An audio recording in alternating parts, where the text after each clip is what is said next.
Anyway, so speaking of, that's the problem with big tech companies, right? Or in this case, EA, that, gain so much power, grow too big. It's difficult to, who watches those big companies, right? And in this case, I think we're talking about it last week regarding the tech giants, who watches them. Well, in this case, the EU or the European Union is, providing a tougher look in terms of, what should be, how can they watch over those big companies, right? So let's see here. There you go. So tech giants will have to do more to weed out illegal and harmful content. And then the second part is while gatekeepers will be bound by a list of do's and don'ts under new rules aiming at reining in their power.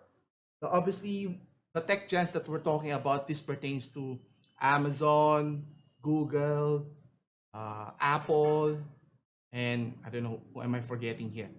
It's all about the antitrust, anti-fair competitive advantage that they leverage themselves, right?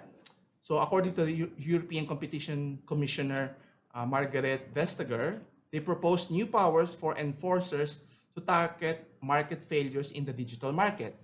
So to stop ones from emerging. So which is pertaining to the Digital Service Act. Where is it?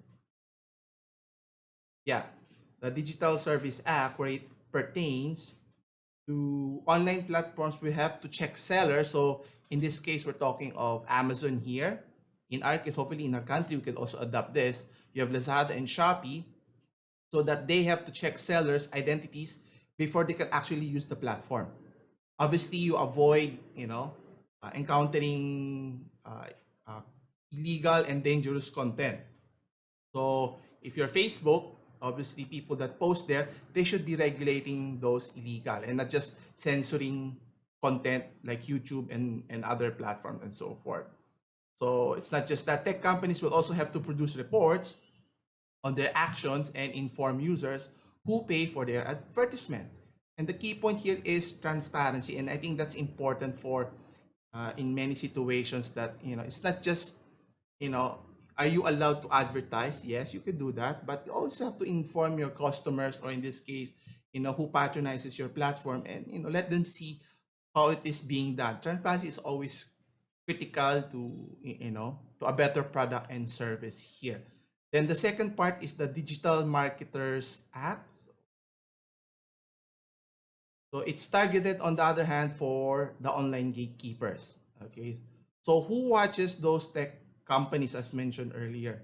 So their role would be to discuss, actually, there are two pillars. The first pillar would be to create a list of do's and don'ts for big digital gatekeepers based on experience with sorts of behavior that can stop market working well.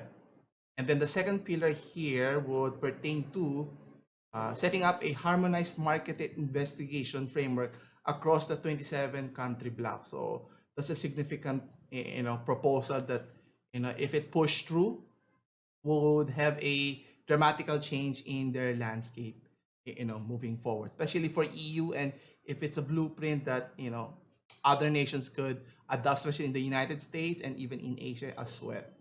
So, and as mentioned here, this would give a harmonized set of rules that would allow them to investigate certain structural problems within the digital market. And if necessary, could take action to make those markets contestable and competitive. And at the end of the day, competitive rules it's always good, right? Rather than have a monopoly in the market here. And we'll see how it goes.